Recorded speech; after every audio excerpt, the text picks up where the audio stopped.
Well, this was a movie I didn't expect for me to see. Hey guys, Pinocchio here, and yep, we have Guillermo del Toro's Pinocchio. Now, let's get this out of the way. I have not seen the 1940s Pinocchio film nor the 2022 reboot. I don't know when I will get the chance to see those films, but maybe because Pinocchio is one of those stories that kind of been done already in a lot of adaptation. So, how is Guillermo del Toro's Pinocchio fit into the situation? I'm gonna be honest. This movie wasn't just good. It wasn't just amazing. It was more than those. But I'll explain more. However, I will say that Guillermo del Toro's Pinocchio is probably one of the best, if not the best adaptation of Pinocchio. And as someone who hasn't seen anything surrounding Pinocchio, that is a first. So let's start. So let's get to the plot of the movie, which should be obvious. The plot of the film surrounds Chiparados. Chiparato. I don't know, or I'm usually call Carlos's Papa, because I kind of don't remember the name. I don't know how to pronounce his name, but whatever. So the movie involves Carlos's Papa, who originally had a son called Carlo. Unfortunately, Carlos was killed in an accident. So Carlos's Papa decided to make a new version of him. However, a more wooden version of him. However, after a spirit grants the wooden boy alive, grants him alive, Pinocchio comes to life and learn, and he bounds to learn about the world, since he already knows. However, a villain named Count Lope uses Pinocchio as a new star for his shows, and it's a way to collect money. I think. Oh yeah, there's this whole thing about the Italy wars, but that's mostly sort of for the last part of the second part of the film. So let's get this out of the way. Let's get the most biggest praiseworthy thing out of the way. The stop motion animation is visually and impressively amazing here. It's probably the best looking stop motion animation I've ever seen. Yeah, I think it's even better than Corpse Bride. Great. It's well made. The characters are well animated. It honestly looks like the real world, except it's animated. And I'm saying, you gotta give props to the people behind this. They did such a good job animating and well designing these characters. For this take on Pinocchio. I gotta give you gotta give a pat on the back for these animators for pulling it off really, really well with the animation. And it's definitely among the best looking animated films I've ever seen. Well, gorgeously, not really gorgeously, but for stop motion animation, it's really amazing. But there's all other positives I can give the movie aside from the amazing looking stop motion animation. For starters, we for starters the film's emotional depth. It's well portrayed here and it's well presented. For starters, just at the beginning, we see some scenarios with Carlo and his papa in the beginning, and was well played, and it's well presented, better, and Papa's song, which we'll get to the songs in just a little bit. But the scenes with Carlo and his Papa are really amazing and well touched and touching and cute to look at, since the two of them really do share a bond together. Ever as with Carlos Papa and with Pinocchio, yes, the movie does have that traditional characters start off rough, but then they'll get better. But it's well portrayed here, since Carlos's dad is now adjusted to have to make it a wooden version of Carlo, but eventually he calls himself Pinocchio. Okio, and it was will and it's and the bond between them does really get better, and it gets even more stronger when Pinocchio saves his own dad. And that Pinocchio himself is a charming character who just are starting to learn stuff around him. However, by the end of the movie, he is developed from a simple wooden boy that is learning the world around him to actually saving his father and stopping Count Philippe. Leap. And he's also willing to give up his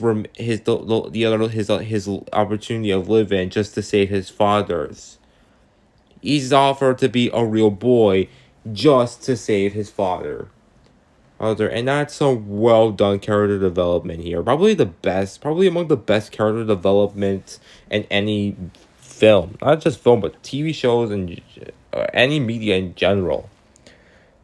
And well, but while we get on to the characters, Count Lupe is a well, clever, and enjoyable villain, and he only just uses Pinocchio for his shows in order to get money.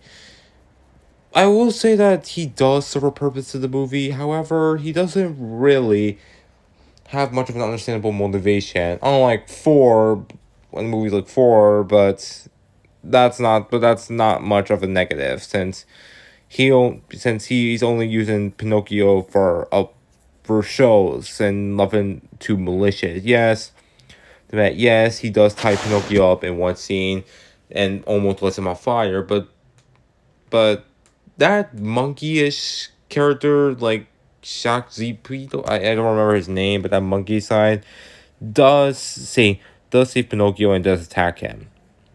Also, that monkey character called Katsulupa, I don't remember the name, but he he is pretty likable here, as he actually tries to save Pinocchio, and it actually teams with him to find his papa.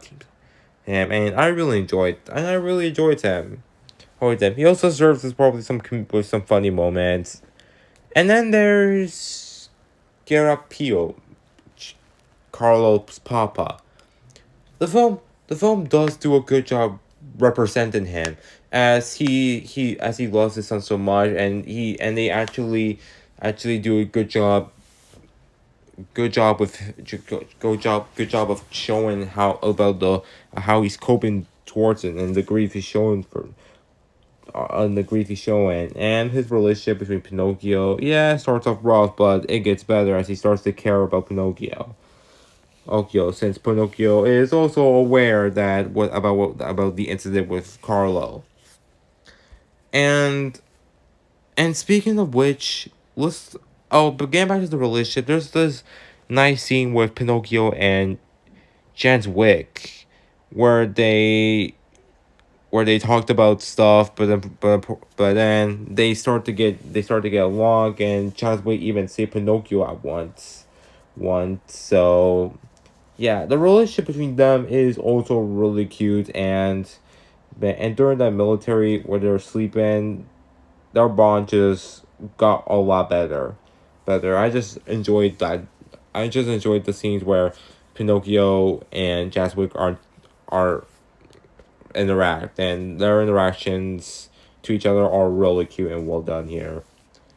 And then we get to the film's emotional depth, which are well executed, very carefully and very well. Especially, for example, the beginning showing the aftermath of Carlo's death and how his papa grieves toward it. That scene was carefully and and was well done, and it shows how serious, and it's really emotionally touching, as well as that ending where Pinocchio saves his papa, and Papa, and then Cricket demands to the spirit that Pinocchio should be brought back to life, since he was originally a good boy. Because he was a good boy, he actually saved saved Carlos's papa.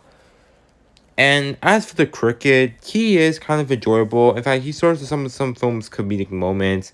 However, he has a sense of awareness into him. He has some sense into him, as he tries to convince Pinocchio not to do those things, and try to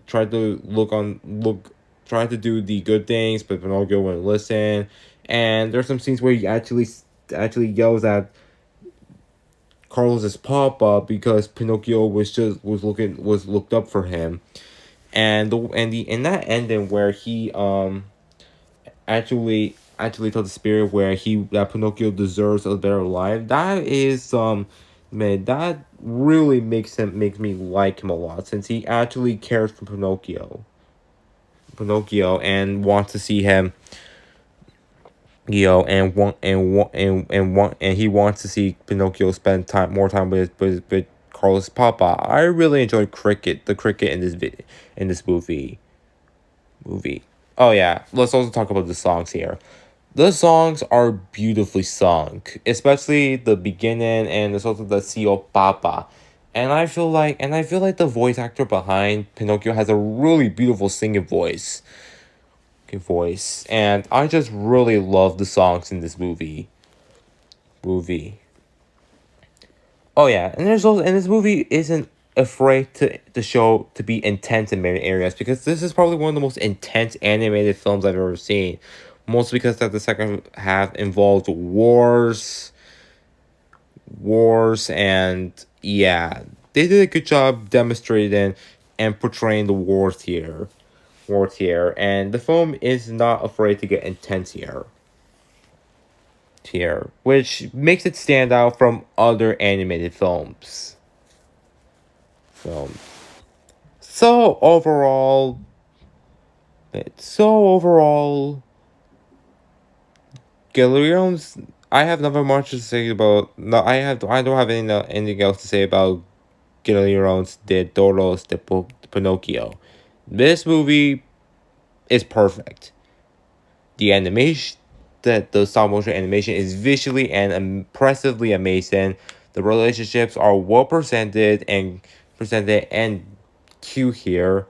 The songs are beautifully sung.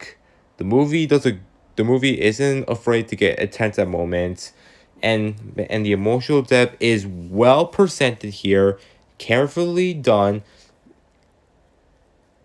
and it comes across and this movie is definitely comes across as one of the best animated movies of all time, and it's easily and I have to give Netflix and Guillermo del Toro a round of applause for making such a beautiful made film. Overall, this film gets an obvious 10 out of 10. I don't even the film's issues aren't enough for issues. This movie is a perfect animated film, and I definitely think it's one of the best animated films of all time. Well, I will say that Inside Out is still better. This movie is still a close second. It is that amazing, and it's definitely what I consider it to be the best movie of 2022. So guys, that's it for my review on this movie. It really felt good to review this movie, and finally, I'm glad I got to this movie. So anyways guys, thanks for watching, please subscribe to the channel. I'll be sure to post more movie reviews, and yeah, take care, and I'll see you guys next time. Adios.